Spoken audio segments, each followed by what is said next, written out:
Programa Mais Saúde, que hoje recebe uma colega muito querida, a doutora Daniela Seixas, que entende de nutrição funcional, de compostos bioativos dos alimentos e está dando uma aula aqui pra gente. Falamos do abacate no bloco anterior, você perdeu? Então vai lá na internet e ouça, porque é imperdível o pequeno detalhe do abacate, né?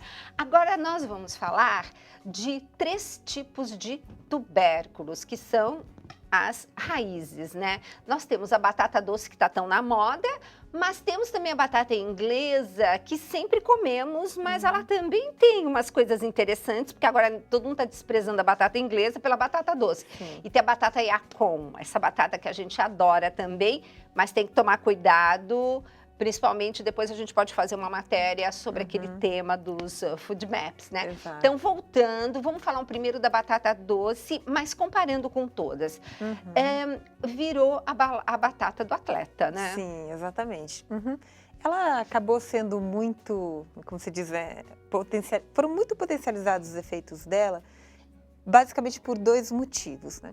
Pelo índice glicêmico ser um pouco menor que da batata inglesa, sim, um pouco menor. Só um pouco, não é aquela coisa assim. É que depende muito do modo como você prepara.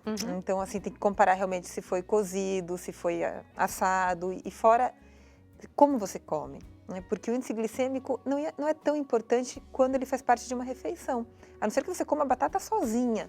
Mas mesmo uma batata com alto índice glicêmico numa refeição que tem outros compostos, modifica completamente esse índice glicêmico. Então, é um fator que a gente não tem que considerar tanto isoladamente. Né? Porque o índice glicêmico é uma carga fixa de carboidrato do alimento isolado, o que muitas vezes está distante do que acontece no dia a dia. Né?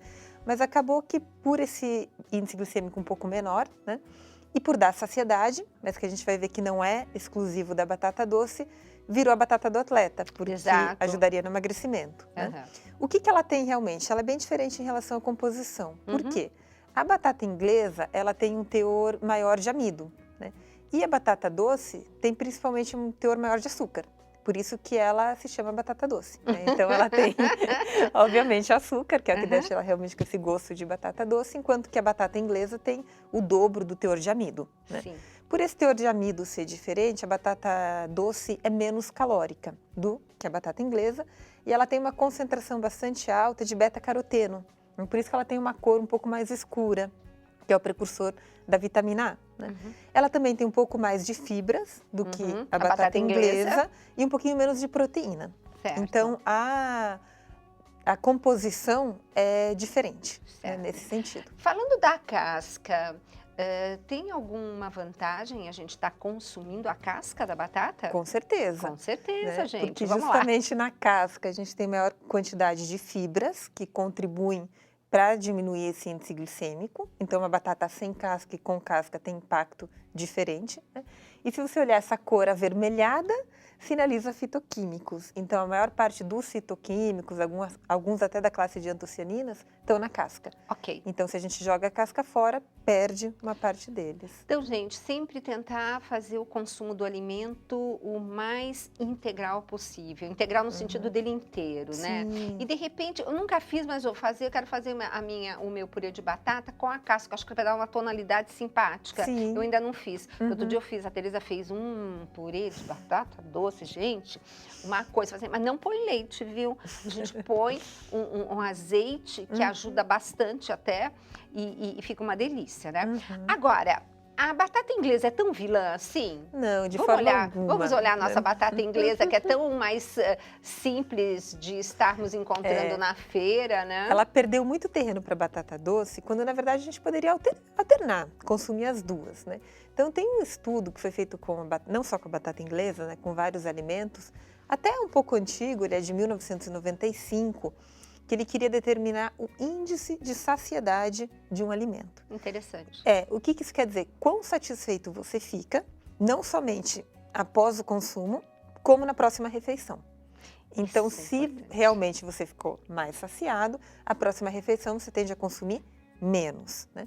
E foram estudados 38 alimentos num modelo bem parecido com o do índice glicêmico. Então, as pessoas consumiam 240 calorias dos diferentes alimentos, em dias diferentes, claro, iam fazendo uma pontuação de saciedade durante 2 horas E depois, na próxima refeição, era quantificado quanto que eles consumiam, porque aí tinha reflexo, né, do alimento anterior.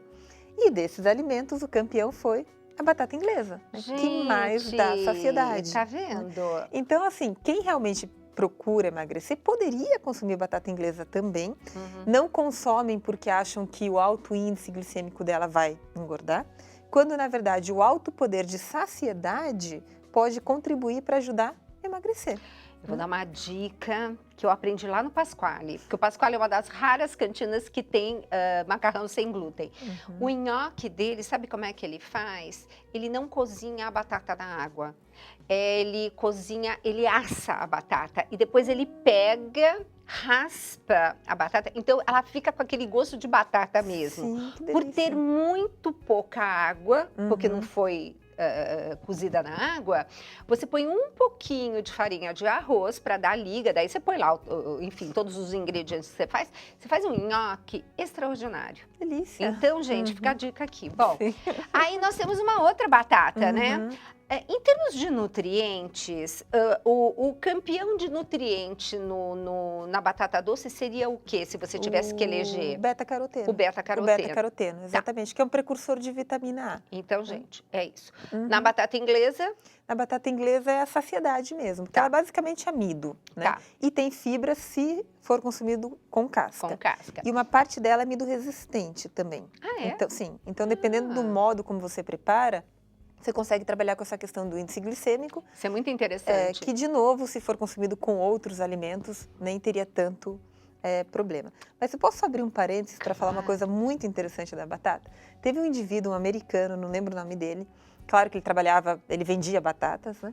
E ele ficou muito bravo com esse preconceito com a batata inglesa e ele resolveu comer só batatas por 20 dias.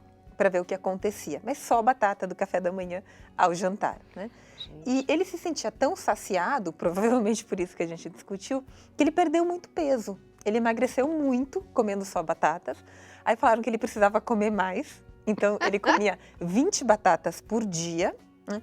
Que do ponto de vista de valor calórico supriria, né, as necessidades calóricas dele e mesmo assim ele continua emagrecendo, né? Então é para quebrar um pouco.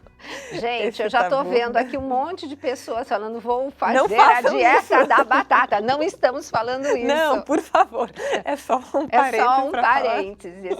Agora, eu sou encantada, amo de paixão a batata Yacon. No livro do Escolhas e Impactos, Gastronomia Funcional, o Renato desenvolveu uma receita que eu amei, porque eu particularmente gosto muito de doce com salgado. Eu tenho esse paladar que eu aprecio bastante. Ele deu uma receita da batata Yacon sauté, quer dizer, você está comendo sauté. E aí você tem essa receita no livro, que é bárbara, mas vamos falar um pouco dessa beleza que é a batata Yacon, também conhecida como a batata do diabético, Exatamente, sim. Porque ela tem um teor de água muito alto. Tanto é que você pode comer crua e ela tem um sabor meio parecido com a da pera, né? Por ter um teor de água muito alto, o valor calórico é extremamente baixo, né? Principalmente se a gente comparar com outros tipos de batata. Só que o principal não é tanto o valor calórico baixo, mas a ação pré-biótica que ela tem. Porque ela tem a inulina, que funciona de alimento para bactérias benéficas no nosso Então aproveita, intestino. Conversa aqui com o nosso telespectador a diferença, o que é um alimento pré-biótico? Um alimento pré-biótico, ele alimenta o probiótico, que é a bactéria. Perfeito. Então, muitas vezes a gente faz tratamento com probióticos, mas a gente esquece de alimentar as boas bactérias, que depois de um tempo elas morrem. Então, o pré-biótico tem que estar presente sempre na alimentação. Perfeito. Para alimentar justamente as bactérias que a gente chama de probióticas, né?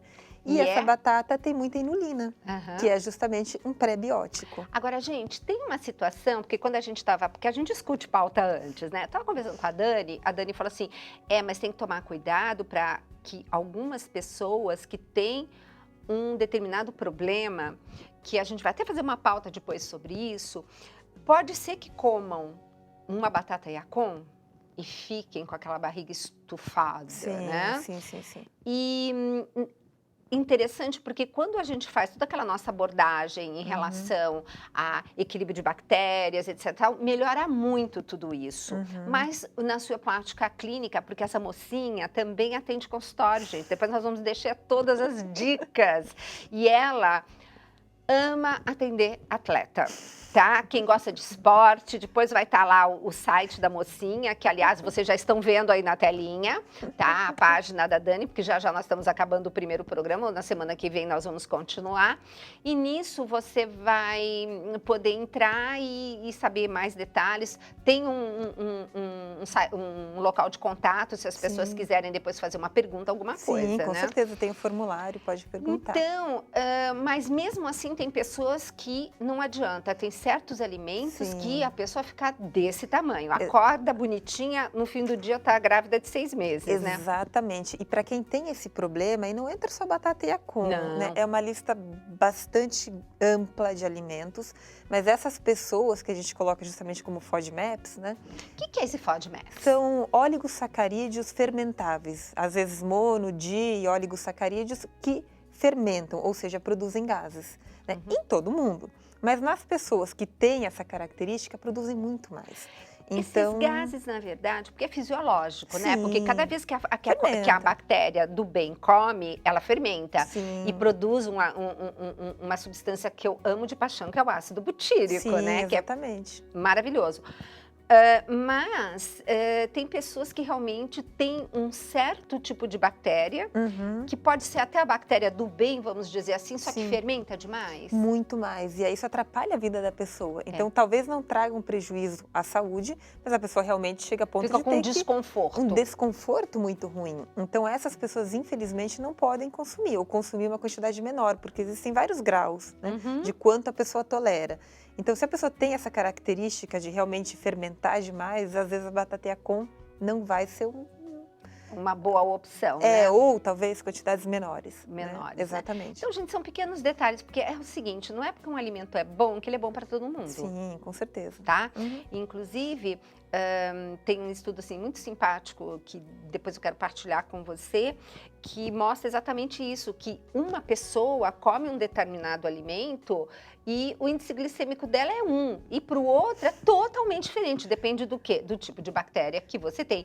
Então, gente, essa coisa que é por isso que eu amo nutrição funcional, é a individualidade bioquímica, né? Bom, gente, o programa de hoje está terminando. Nós vamos continuar na semana que vem e prepare-se, porque hoje nós falamos de 3 tipos de tubérculos e do abacate, mas vocês vão ver o que nós reservamos para o programa da semana que vem. Obrigada, Dani. Imagina, obrigada. Gente, até o próximo Mais Saúde.